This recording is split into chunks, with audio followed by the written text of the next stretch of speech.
Chapter 2 of Mr. Hovind's dissertation on Christian education. Chapter 2 is an entirely philosophical treatise on why evolution is a religion and all the implications thereof. Now, as I said, if you were to remove every proclamation of how evolution is either a religion or not a science, then this text would be a pamphlet. This chapter would disappear entirely. There is no history or science to fix. This is all philosophy. Fortunately, unlike some who engage in this type of discourse, I like philosophy. I enjoy it.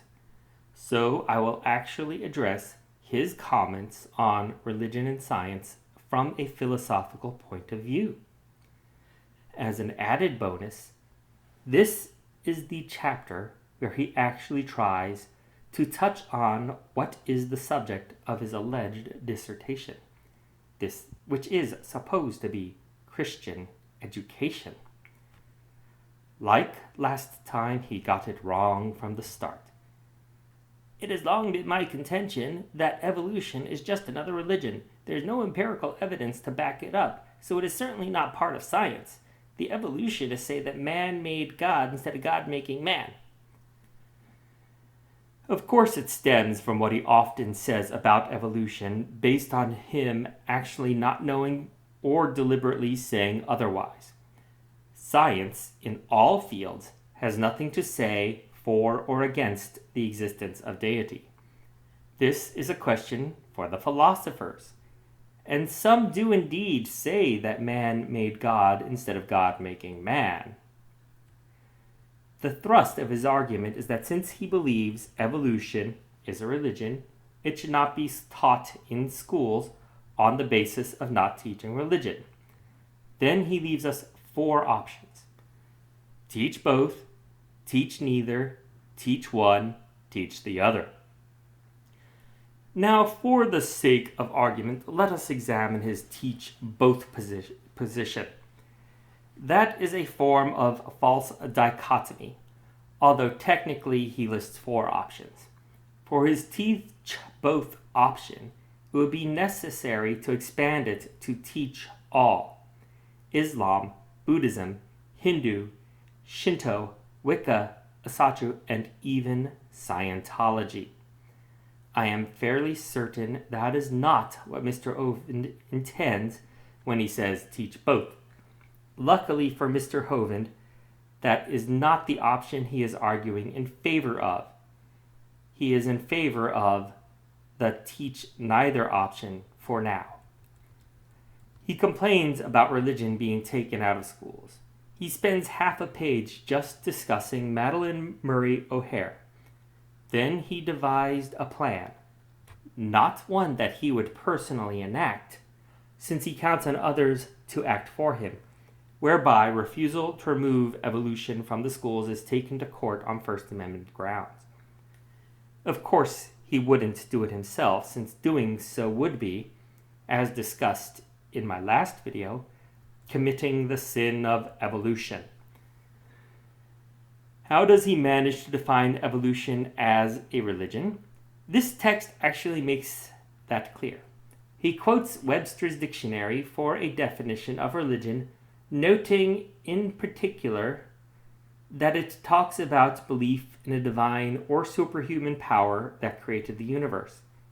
He then says that since evolutionists believe it came about by chance, even though it didn't, that makes chance the god of evolution, with the associated deities of time and matter. Now, anyone who knows the subject knows that is not true, but remember that we are doing philosophy here and temporarily accepting a premise we know isn't true in order to see what conclusions that premise might lead to. He wants very badly for evolution to be a religion, so badly that the facts don't actually matter to him. So much that he quote mines a few scientists to try to prove that even scientists agree with his premise. He then goes on to discuss humanism, which he says is the same thing as evolution. he quotes from the Humanist Manifesto 1. Humanism is a philosophical, religious, and moral point of view as old as civilization itself. He hones in on the word religious as if it proves him point.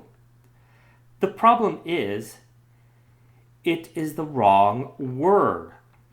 A point of view can be religious without being from a religion. Take, for example, atheism. It is an opinion on religious matters. One could even call it a religious opinion. But it is a point of view that rejects religion. It is an opinion on a subject that rejects the subject as a whole. There really is no simpler way to put this, that having an opinion on religion isn't itself a religion. What amazes me is that Hovind actually stops short of calling humanism a religion, even though he repeats many times that it is religious. He doesn't get back into it being a religion directly until he gets to a key quote that he can take out of context in the Humanist Manifesto 1. Religious humanists regard the universe as self-existing, not created. According to him, that means they accept the religion of evolution. Therefore, since humanists accept evolution, and since Mr. Hovind thinks evolution is a religion, therefore, somehow in some unknown way, that means the schools are teaching the religion of evolution by not teaching creationism. Still talking about humanism instead of evolution, he moves on to the Humanist Manifesto 2. He blames that volume for what he calls a negative portrayal of religious people in the media. When the second manifesto says, any account of nature should pass the test of scientific evidence. In our judgment, the dogma and myths of traditional religions do not do so. He sees a direct attack on one religion, not just religion as a whole. He repeats the fallacious claim that evolution is not observable and testable, trying to say that if the manifesto were consistent, then evolution would be rejected. As I said in my own video in response to Mr. Hovind asking for 3 pieces of evidence in support of evolution, his inability to conduct the observations and tests is not proof that other people are as impaired. He quote mines Stephen Jay Gould's argument in favor of punctuated equilibrium as evidence that even evolutionary biologists have a faith-based approach to evolution, as a way of providing support to his argument against the Humanist Manifesto 2. Of course, his final piece of evidence that evolutionists, and humanists hate his God is a quote from the Bible, not anything having to do with the subject matter. Then he finally posts a letter he wrote to a newspaper. If he wanted to establish that evolution is a religion, he did a very poor job of it. His sources do not say what he wanted, to the point where even he didn't actually call humanism a religion, merely religious. He didn't come out and say it directly. He just implied it strongly enough that he hopes the reader would make the connection for him. He failed to establish that simply because humanists accept evolution, that somehow made evolution a religion. Instead, he ended his chapter with spurious quotes from sources that aren't even relevant to the argument he was making.